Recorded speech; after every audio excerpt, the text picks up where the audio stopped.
హుజూర్నగర్ పట్టణంలోని 3వ వార్డులో 3.52 కోట్ల వ్యయంతో నిర్మించనున్న నూతన ఆర్టీసీ బస్టాండ్కు శనివారం రాష్ట్ర మంత్రులు ఉత్తమ్ కుమార్ రెడ్డి, పొన్నం ప్రభాకర్ శంకుస్థాపన చేశారు. ఈ సందర్భంగా మంత్రులు మాట్లాడుతూ ప్రయాణికులకు అన్ని ఆధునిక సౌకర్యాలతో కూడిన బస్టాండ్ను నిర్మిస్తామని తెలిపారు. వేచి ఉండేందుకు విశాలమైన హాలు, తాగునీటి సౌకర్యం, మరుగుదొడ్లు, పార్కింగ్, మెరుగైన ప్రయాణికుల సేవలు కల్పించేలా నిర్మాణ పనులు చేపడుతున్నట్లు వెల్లడించారు. ఈ నూతన బస్టాండ్ నిర్మాణం పూర్తయిన అనంతరం హుజూర్నగర్ ప్రజలకు, ప్రయాణికులకు మెరుగైన రవాణా సౌకర్యాలు అందుబాటులోకి వస్తాయని తెలిపారు. కార్యక్రమంలో ప్రజాప్రతినిధులు, అధికారులు, ఆర్టీసీ అధికారులు, కాంగ్రెస్ పార్టీ నాయకులు, స్థానిక ప్రజలు పాల్గొన్నారు.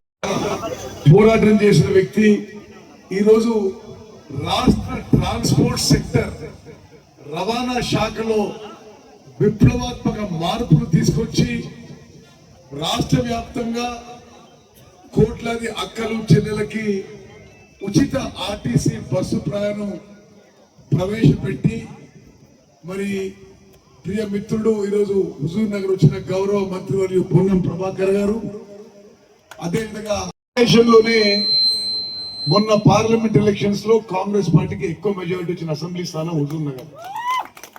ఈ అసెంబ్లీ స్థానంలో మొన్న కాంగ్రెస్ పార్టీ ఎంపీ అభ్యర్థికి 1,05,000 మెజారిటీ, ఒక్క అసెంబ్లీ స్థానంలో 1,05,000 మెజారిటీ వచ్చింది. కోదాడలో 1,00,000 మెజారిటీ వచ్చింది. మరి ఇక్కడున్న నా కాంగ్రెస్ కార్యకర్తలందరికీ కూడా, నా కాంగ్రెస్ అన్నలు, తమ్ముళ్ళు, కుటుంబ సభ్యులకి మనస్ఫూర్తిగా నా ధన్యవాదాలు తెలియజేస్తూ, ఇది ఈరోజు నాకు చాలా ఆనందంగా ఉంది. సరే, 4 కోట్ల రూపాయలు మనం చేసిన వేరే పనులకి కొంత తక్కువే అనిపించినా ఇది లక్షలాది మందికి ఉపయోగపడే విషయం.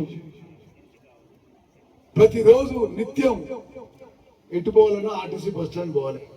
ఈ ఆర్టీసీ బస్ స్టాండ్ ఆధునీకరణ చేసి మరి ప్రయాణికులకి మంచి ఆధునీకరమైన వసతులు కల్పించడం నాకు ఎంతో సంతోషం. మీ అందరి తరఫున పొన్నం ప్రభాకర్ గారికి, నాగిరెడ్డి గారికి, లోకల్ ఎమ్మెల్యేగా మనస్ఫూర్తిగా నా ధన్యవాదాలు తెలియజేస్తూ ముగిస్తున్నాను. జై హింద్, జై తెలంగాణ. ఇప్పుడు పొన్నం ప్రభాకర్ గారు మాట్లాడుతూ కోరుతున్నాను.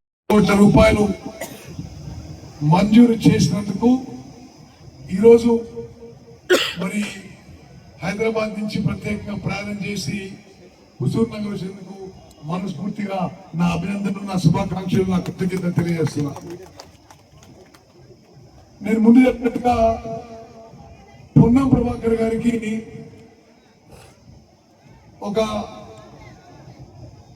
వెనుకబడ్డ తరగతులకి చెందిన కాంగ్రెస్ నాయకుడిగా తెలంగాణ రాష్ట్రం కోసం, ప్రత్యేక తెలంగాణ రాష్ట్రం కోసం పార్లమెంట్ లో బయట పెద్ద ఎత్తున పోరాడిన యోధుడిగా, గతంలో రాష్ట్ర ఎంఎస్ఏ అధ్యక్షుడిగా, గతంలో రాష్ట్ర మార్కెట్ చైర్మన్ గా అనేక పదవుల్లో ఉమ్మడి ఆంధ్రప్రదేశ్ లో కానీ, ప్రత్యేక తెలంగాణ రాష్ట్రంలో కానీ ఒక ప్రత్యేక స్థానం ఉన్న వ్యక్తి. ఈరోజు వారి ఆధ్వర్యంలో ఆర్టీసీ ఒక ఈ ప్రయాణం విషయంలో ఒక విప్లవాత్మక మార్పు తీసుకొచ్చింది. అక్కలు, చెల్లెలు, మీ అందరికీ తెలుసు, మన కాంగ్రెస్ ప్రభుత్వం వచ్చిన తర్వాత, పొన్నం ప్రభాకర్ గారు ట్రాన్స్పోర్ట్ మినిస్టర్ అయిన తర్వాత మీ అందరికీ ఆర్టీసీలో ఉచిత ప్రయాణం మరి ఏర్పాటు చేసిన విషయం. ఇప్పటికే కోట్లాది మంది నా అక్కలు, చెల్లెలు ఉచితంగా ఆర్టీసీలో ప్రయాణం చేసింది. ప్రభాకర్ గారు, మీకు 2 నిమిషాలు హుజూర్ నగర్ కాన్స్టిట్యున్సీ గురించి చెప్పాలంటే, భారతదేశంలోనే సిమెంట్ మ్యానుఫ్యాక్చరింగ్ హబ్ ఇది. అదేవిధంగా ఇండియాలో కూడా హుజూర్ నగర్, కోదాడు, బహుశా కరీంనగర్ కి పోటాపోటీగా రైస్ మిల్లింగ్ ఇండస్ట్రీ చాలా పొటెన్షియల్ ఉన్న ఏరియా. రాష్ట్ర నీటిపారుదల శాఖ మంత్రులు, సివిల్ సప్లై శాఖ మంత్రులు మా అన్న ఉత్తమ్ కుమార్ రెడ్డి గారు, గౌరవ ఆర్టీసీ ఎండి నాగిరెడ్డి గారు, మున్సిపల్ చైర్మన్ శ్రీనివాస్ గౌడ్ గారు, పెరిక కార్పొరేషన్ చైర్మన్ గారు, అదేవిధంగా మున్సిపల్ వైస్ చైర్మన్ గారు, రిసౌండ్ పనిచేయాలి అధికారంలోకి వచ్చిన తర్వాత 48 గంటల్లో డిసెంబర్ 9, 2023 నాడు ప్రభుత్వం ఏర్పడ్డ 48 గంటల్లోనే తెలంగాణలో ఉన్నటువంటి అక్కా చెల్లెలందరికీ ఉచిత బస్సు ప్రయాణాన్ని ప్రారంభించి ఇప్పటికే దాదాపు 327 కోట్ల మంది బస్ ప్రయాణం దాదాపు 1100 కోట్ల పైన విలువ కలిగినటువంటి ఉచిత ప్రయాణాన్ని పొందినారు. ఇది ఒక ఈ ప్రభుత్వం యొక్క గొప్ప ఘనత అనేటువంటి మాట ఈ సందర్భంగా మనం చెప్తా ఉన్నాం. 11,000 కోట్లు, 327 కోట్ల మంది, 11,000 కోట్ల పైన ఇలా ఆర్టీసీకి సంబంధించిన ఉచిత ప్రయాణం మరి కట్టడం జరిగింది. ఈ సందర్భంలో బాబు కోసే బాయా బటరు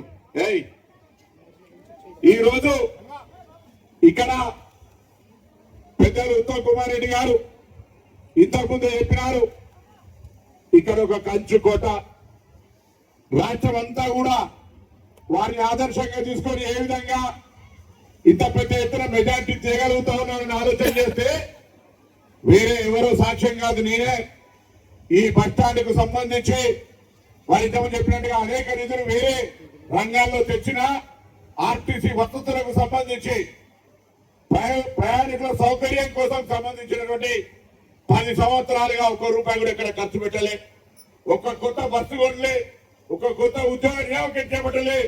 కానీ మన ప్రభుత్వం అధికారంలోకి వచ్చిన తర్వాత ఇప్పటికే 2,500 బస్సులు కొనడం కానీ దాదాపు ప్రక్రియ కొనసాగుతా ఉంది. 3,500 పైన కొత్త ఉద్యోగాలను నియామకం చేయడం కానీ, అంతేగాక 1000 ఉద్యోగాలను కారుణ్య నియామకాలు చేపట్టడం ద్వారా అంతెందుకు చరిత్రలో ఎన్నడూ లేని విధంగా కంప్లీట్ గా డిస్మిస్ కాబట్టినటువంటి ఉద్యోగుల అభ్యర్థనను తిరిగి 3 మెంబర్ల కమిటీ హైయెస్ట్ ప్యాసింజర్స్ ను ట్రాన్స్పోర్ట్ చేసినటువంటి వాళ్ళందరికీ సంస్థ తరఫున అభినందనలు తెలియజేస్తా ఉన్నాం. అధికారులు కూడా కొంత మొండి వైఖరి ఉండి అధికారుల తరఫున చూస్తే వాళ్ళందరినీ కూడా స్ట్రీమ్ లైన్ చేసి కార్మికులంటే కుటుంబ సభ్యులు, ప్రయాణికులు మనకు దేవుళ్ళలాగా ప్రజా రవాణా వ్యవస్థ ఉండాలని కోరుకున్నాం. ఇలా పెద్దల మంత్రి సీనియర్ చాలా రకాల కార్యక్రమాలు ఉంటాయి. నేను స్థానిక మున్సిపల్ చైర్మన్ ను పార్టీ నాయకత్వాన్ని గ్రామ సర్పంచులను కోరుతా ఉన్నా. ఆర్టీసీ ప్రతి ఊరికి బస్సు తీసుకోవాలనుకుంటా ఉన్నాం. ప్రయాణికులకు ఇబ్బంది లేకుండా చూడాలనుకుంటా ఉన్నాం. ఒకవేళ అక్కడ రోడ్డు బాగలేకపోతే తప్ప ప్రతి జాగాల బస్సు నడపాలనుకుంటున్నాం. అందుకే హైదరాబాద్ ఈ మధ్య కొత్తగా 375 రూట్లతోటి ఒక 7 లక్షల మందికి అదనంగా ప్రయాణ సౌకర్యాన్ని ఆర్టీసీ ద్వారా కలిగించాం. ఇక్కడ కూడా మీరు నివేదికలు ఎక్కడెక్కడ కావాలో ఆ బస్సులను ఇవ్వండి. ఉత్తమ్ కుమార్ రెడ్డి గారి యొక్క ఆదేశం మేరకు వెంటనే ఆయా గ్రామాలకు బస్సులు ఏర్పాటు చేస్తాం.